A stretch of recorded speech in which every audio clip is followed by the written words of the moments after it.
দিননগর Shreyanshi Indian delivery man. আমরা এখানে বিগত 10 বছর কাজ করছি, কিন্তু আমাদের ডেলিভারি ম্যান হিসাবে যেটা প্রাপ্য আমরা সেটা পাই না।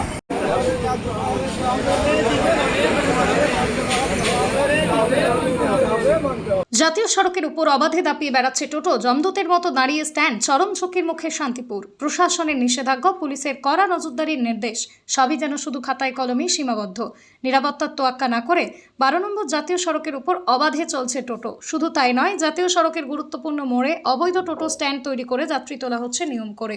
শান্তিপুরবাসীর অভিযোগ, অঘোষিতভাবে হাইওয়ে দখল করে নিয়েছে টোটো চালকরা, যার জেরে প্রতিনিয়ত বাড়ছে দুর্ঘটনার আশঙ্কা। শান্তিপুরের উপর দিয়ে চলে যাওয়া 12 নম্বর জাতীয় সড়কের চিত্রটা এখন অনেকটাই উদ্বেগজনক। একদিকে হাইওয়ের উপর টোটোর দাপাদাপি, অন্যদিকে রাস্তার ধারে টোটো স্ট্যান্ড গড়ে ওঠায় কার্যত অবরুদ্ধ অবস্থা। স্থানীয়দের অভিযোগ, বিএড কলেজ সংলগ্ন এলাকায় অতীতে একাধিক বড় দুর্ঘটনা ঘটেছে। সেই সময় পুলিশ প্রশাসন কিঞ্চিত তৎপরতা দেখালেও সময়ের সঙ্গে সঙ্গে সেই চিত্র পুরোপুরি বদলে গিয়েছে। বর্তমানে ফের উদাসীনতা লক্ষ্য করা যাচ্ছে প্রশাসনের ভূমিকা নিয়ে।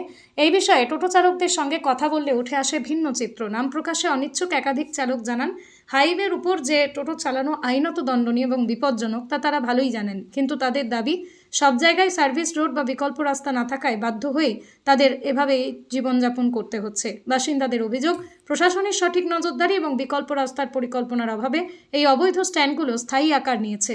এর ফলে স্কুল কলেজের শিক্ষার্থী থেকে শুরু করে সাধারণ মানুষ জীবনের ঝুঁকি নিয়ে যাতায়াত করতে বাধ্য হচ্ছেন। সচেতন মহলের প্রশ্ন, তবে কি বড় কোনো দুর্ঘটনা ঘটার আশঙ্কায় রয়েছে প্রশাসন?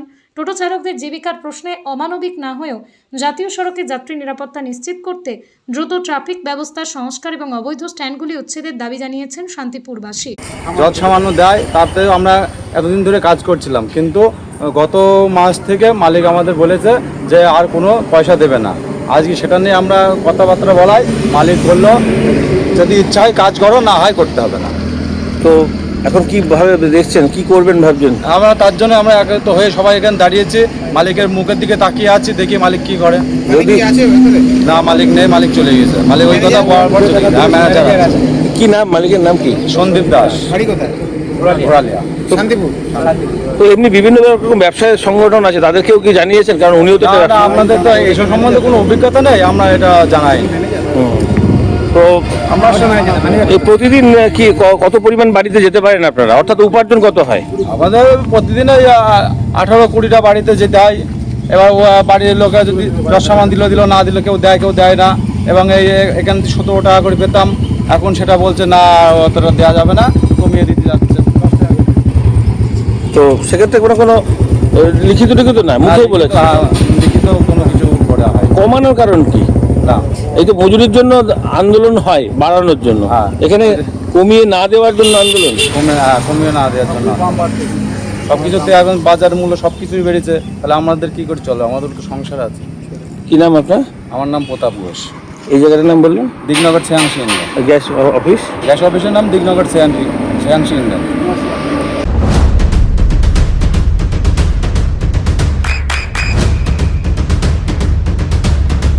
বৃষ্টিতে স্বস্তি। বৃষ্টি অ্যাকোয়া, বিশুদ্ধ পানীয় জল। বিষয়টা হচ্ছে, আমরা দিগনগর শ্রেয়াংশী ইন্ডিয়ানের ডেলিভারি বয়। এখানে যেহেতু বসতি অনেক দূরে দূরে, আমরা সেই কারণে কাস্টমারের বাড়ি গ্যাস পৌঁছাতে আমাদের খুবই সমস্যা হয়, পৌঁছাতে পারি না। খুব বেশি হলে 10 থেকে 15টা গ্যাস ডেলিভারি করি।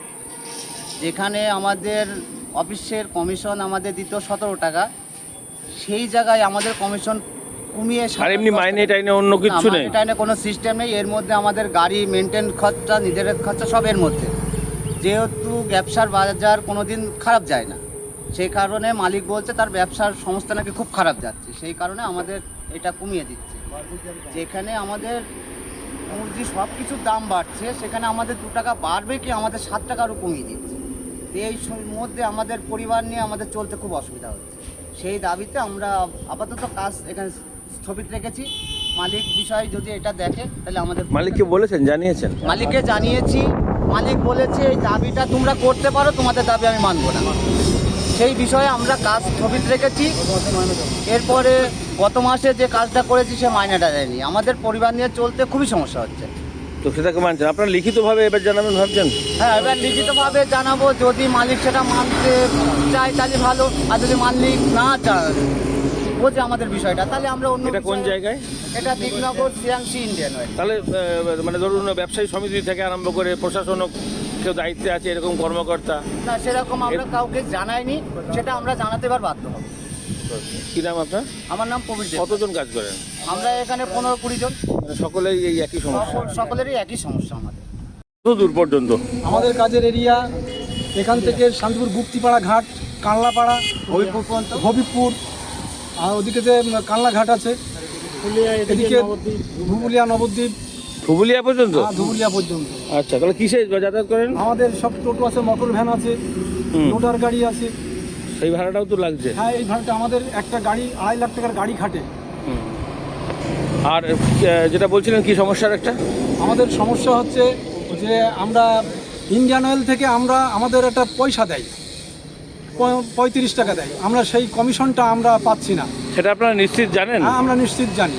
35 টাকা প্রতি? হ্যাঁ, 35 টাকা প্রতি সিলিন্ডার পিছু 35 টাকা আমাদের দেয় ইন্ডিয়ান অয়েল, কিন্তু আমরা সেটা পাই না। মালিক আমাদের কিছুদিন আগে দিত 17 টাকা, কিন্তু সেটাও গত মাস থেকে সেটা বন্ধ করে দিয়েছে, একদম নির্মূল, কোনো 1 টাকাও দেয় না। আর এখন বলছে ইন্ডিয়ান অয়েল কোনো কমিশন দেয় না, আমি দিতে পারবো। তো দেয় কি দেয় না সেটা তো এখন সব কিছু তথ্য সামনে আসবে। আপনারা আরটিআই করলে কিংবা তাদের কাছে জানতে চাইলে, মেল করলে, চিঠি করলে তো তারা তথ্য জানাবে আপনাদের। হ্যাঁ, জানাবে। সেই তথ্য প্রমাণ তো হাতে নিয়ে তারপরে এগোনো দরকার। হ্যাঁ, অবশ্যই আমরা এগোবো। আমরা এখন রাস্তায় নেমেছি। মানে উনি এখান থেকে ওনার ক্ষেত্রে ঘর দিচ্ছেন এরকম নয়, না, না। উনি এই ভাড়া পৌঁছানো বাবদ 34 টাকা পাচ্ছে আপনাদের কথা অনুযায়ী। হ্যাঁ, সরকার মানে ইন্ডিয়ান অয়েল আমাদের কমিশনটা দেয়, দেয়। কিন্তু সেই কমিশনটা আমরা পাচ্ছি না। মানে সেটা 17 টাকা দিত, 17 তাহলে টাকা, আর অর্ধেকটা কোথায় যেত? 17 টাকা দিত। আর এই গত মাসে আমাদের 1 পয়সা সে 17 না টাকা বলছি 17 টাকা আর বাদ বাকি 34 টাকার মধ্যে আর অর্ধেকটা কোথায় গেল? সে ডেলিভারি ডিস্ট্রিবিউটর জানে, আচ্ছা, ডিস্ট্রিবিউটর জানে। মানে উনি ঘর থেকে দিচ্ছেন এমন ব্যাপার নয়। না, না। 34 টাকা পাচ্ছেন, তার থেকে 17 টাকা দিতেন, হ্যাঁ, 17 টাকা দিত। এখন বলছেন 10 টাকা দেবেন। এখন এই মাসে আমাদের চাপে বলছে আমরা 10 টাকা দেবো। আর আমাদের বছরে আমাদের মিনিমাম 2টো ড্রেস লাগেই। আমরা বৃষ্টিতে ভিজে এক ড্রেসেই কাজ করি, আমাদের একটা করে ড্রেস দেয়, আমরা ভিজেই করি, হয়তো পরের দিন শুকায় না, সেই ভিজা জামা প্যান্ট পরে আমাদের অফিসে চলে আসতে হয়। আর ড্রেস না ছাড়া তো যা যেতেও পারে না। আমরা ডেলিভারি করতে পারি না। আচ্ছা, আর এমনি বাড়ি থেকে কি আপনারা টাকা পান? কোনো বাড়ি থেকে? না, কোনো বাড়ি থেকে আমাদের 10 টাকা 20 টাকা দেয়, অনেক বাড়ি দেয় না। অনেক সময় তো অভিযোগও ওঠে যে 30 টাকা 50 টাকা দেওয়ার অভিযোগ ওঠে। আমরা কোনো বাড়ি জোর জুলুম করি না, আমাদের পয়সার জন্য খুশি হয়ে যদি তারা 10 টাকা দেয় দিল, না দিল আমরা চলে আসি। কিন্তু সেটা তো দেওয়ার কথা না, কারণ তো তারা তো ডেলিভারি চার্জ দিয়েই মালটা কিনছে। ডেলিভারি চার্জটা আমরা অফিস থেকে পাই না। আচ্ছা, ঠিক আছে, সেই চার্জ নেওয়া হচ্ছে, আবার দেওয়াও হচ্ছে ইয়েকে, ডিস্ট্রিবিউটর, কিন্তু আমাদের দেয় না। আচ্ছা, কি নাম আমাদের সেফটি চেক, এর আগে সেফটি চেক হয়েছে, আমাদের সেফটি চেক হিসেবে আমাদের একটা কমিশন দেওয়ার কথা ছিল, সেই সেফটি চেকের পয়সা পর্যন্ত আমাদের দেয়নি আচ্ছা আজ পর্যন্ত। তাহলে এই যে আপনারা বঞ্চিত হচ্ছেন হিসাব মতন, তাহলে সেটা নিয়ে আপনারা যাবেন লেবার কমিশন বা অন্যান্য জায়গায় যেখানে? অবশ্যই যাব, না হলে আমাদের সংসার ভেসে যাচ্ছে। আমরা এই গত 1 বছর মানে এই একটা মাস আমরা কোনো চালের পয়সা রোজগার করতে পারিনি। আমি হিসাব করেছি, আমি 18টা ডেলিভারি করেছি, 18টা ডেলিভারি করতে গিয়ে আমার লাইনে খরচা চলে গেছে 300 টাকা। আমি হিসাব করেছি আমার মাত্র 30 টাকা নিয়ে আমি বাড়ি ফিরেছি। আমি 30 টাকায় কি সংসার চালাবো? মানে কি পার ডে? পার ডে 30 টাকা। তবুও আমি বাড়ি গিয়ে আমার চোখের জল পড়েছে। আমার স্ত্রী বলেছে একটা মাস একটু ধৈর্য ধরে দেখো, একটা মাস ধৈর্য ধরে দেখো মালিক চেঞ্জ হয় কি না। এখানে আপনারা যখন ঢুকেছিলেন তখন কি কোনো মানে পরীক্ষা নিরীক্ষা এগ্রিমেন্ট পেপার কিছু এরকম নেই? আমাদের আধার কার্ড আর ওই যা আমাদের এই আধার কার্ড, আর আমি যখন ঢুকেছিলাম আমার ওই মাধ্যমিক সার্টিফিকেট এটা দিয়ে আমরা ঢুকেছিলাম। আমাদের প্রথম আই কার্ড দিয়েছিল, সেই আই কার্ড রিনিউয়াল করা হবে। মানে সেই অর্থে কোনো কন্ট্রাক্ট পেপার কিছু বলে কিছু হয় না? কি নাম? আমাদের পিএফ এর টাকা পর্যন্ত আমরা সঠিকভাবে পাচ্ছি না। আমাদের পিএফ এর আমরা সিলিন্ডার পিছু আমরা জানি যে সিলিন্ডার পিছু 1 টাকা 20 পয়সা আমাদের পিএফ এর জন্য আমাদের থেকে জমা হয়, কিন্তু তার কোনো আমরা হদিস পাই না। আপনার নাম? আমার নাম বিষ্ণু বিশ্বাস।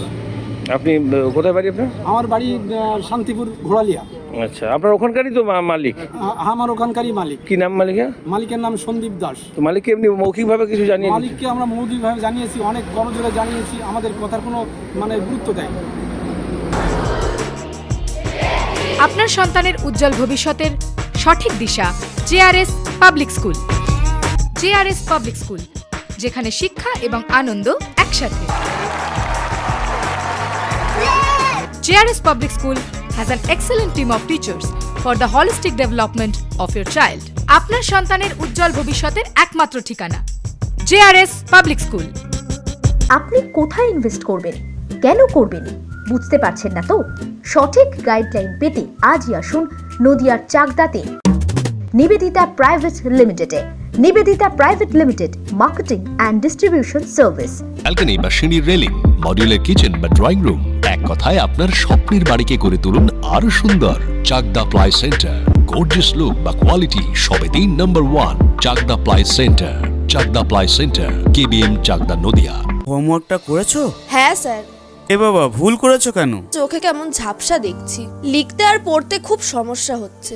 চাকদার মডার্ন অপটিক্স থেকে ভালো চোখের ডাক্তার দেখিয়ে নাও। প্রতিদিন প্রকৃত চোখের ডাক্তার ও দৃষ্টি বিশেষজ্ঞ মডার্ন অপটিক্স চাকদহে। চাকদা অ্যালুমিনিয়াম সেন্টার, প্লাই, কাঁচ, laminates, kitchen fittings, door lock, window ও অ্যালুমিনিয়ামের খুচরো ও পাইকারি বিক্রেতা। চাকদা অ্যালুমিনিয়াম সেন্টার, পূর্ব লালপুর 50 নম্বর রেলগেটের পাশে, চাকদা, নদিয়া। নদিয়া জেলার সবথেকে বড় বিল্ডার্স চাকদার মা মনসা বিল্ডার্স, রড ও সিমেন্টের পাইকারি ও খুচরো বিক্রেতা। মা মনসা বিল্ডার্স, পদ্মবিলা, চাকদা, নদিয়া। রুম রে মাত্র 1500 টাকা থেকে স্টার, খাওয়া দাওয়া রিজনেবল প্রাইস। নদিয়ার একমাত্র 3 স্টার ক্যাটাগরি হোটেল এনবি সোনার বাংলা হোটেল, কল্যাণী এইমসের ঠিক উল্টো দিকে, কল্যাণী, নদিয়া। নদিয়ার একমাত্র অথরাইজড ডিস্ট্রিবিউটর ঘোষ কমিউনিকেশন, থানার মোড়, চাকদা।